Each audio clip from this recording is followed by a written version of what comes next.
Okay, Jess, let's have a look at both sketchbooks. Good to see a good, thorough mind map here. I would, round the outside, as things start to get more specific, I'd start considering how you might actually visualize or construct something in response to the sorts of ideas that you're getting out towards the edge of the mind map. The Jeffrey Farmer is well documented, and it's good to see your own experiments around the text and so on. And the text is thorough. The use of the visual elements and the type of writing and so on, again, very good to see. And thorough documentation of the piece that you've produced also. It's a little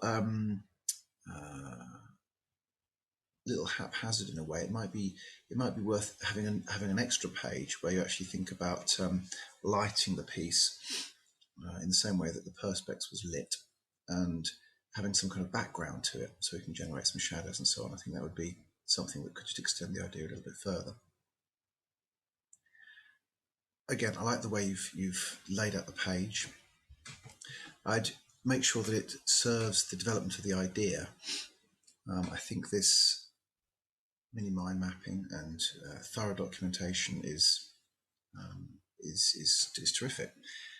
I also think that if you were to be scoring really a high end of the marks, it would be interesting to see where you might take this idea a little bit further. So on a page like this, it's beautifully presented. I think there's room for taking the experiments a little bit further. Okay, Hannah Hock. Some more reference to the surrealists in general, I think would be useful here. And straight under the plaster. Again, it's well documented. It'd be nice to see what sort of idea you're building towards with these. And have some kind of, again, a small mind map on the previous page here, perhaps to indicate the sorts of things you're thinking of. I very much like the mixture of the 2D and the 3D, and also the kind of posing and arranging of the different pieces. I think the opportunity to take photographs in a more experimental and developed way, again, is here. We're getting some reflection on the perspex of the ceiling, and it will be something to play with, I think, something to think about in terms of the photograph and reflection and so on, which is what you do here very well. I'd like to see a page where you've chosen one or two of these and written about them and related to the self. And I think the opportunity also is here to look back at the wire piece, look back at the plaster pieces, and think about the presentation of the pieces you've made as actual outcomes. So perhaps accompanied by text, perhaps arranged in a particular way with a presentational strategy.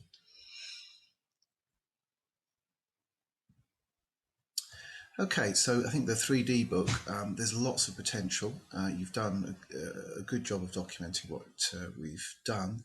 I would go through the links to the course content, which will be just underneath this video, and just check there aren't other areas that you could push the ideas into. There are a number of artists that I've suggested that could be points of departure for perhaps the perspex piece, or indeed the work of Gustav Metzger in destroying, exploring how work is temporal, how it can be destroyed, and so on. Okay, quick look at the 2D.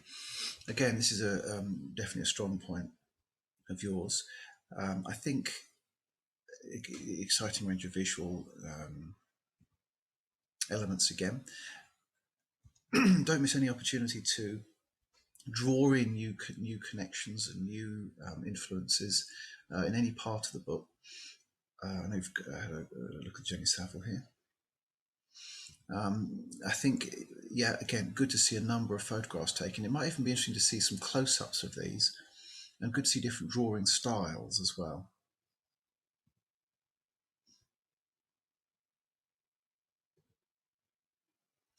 I don't know whether you plan to put more on that or not, but there's no reason why I shouldn't leave it just as it is.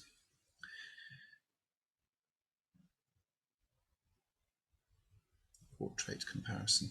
Then we get on to something more abstract, something more collaged, and I think this is something very interesting to use in contrast to the Jenny Savile, or to accompany Jenny Savile and the Lucian Freud.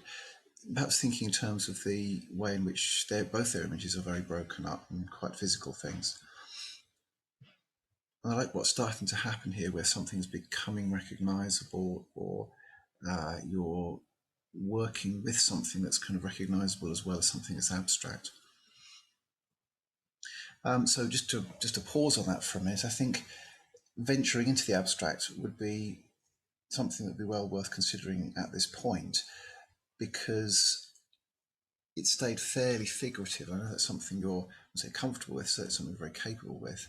But I would be very tempted to start thinking about how perhaps some sort of beginning of a figure or other components here might start to mix or become more or less abstract, to explore that sort of terrain, and then perhaps link it also back to the plaster pieces and the lighting and so on. I think as you start to develop your own ideas much more now, I think mixing, converging the influences is definitely something to look at.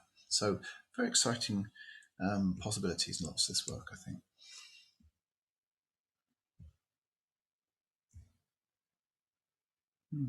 So something focusing again on the kind of draftsmanship, as it were. So perhaps comparing this to something that's quite the opposite could be interesting. And this perhaps is what you're starting to do.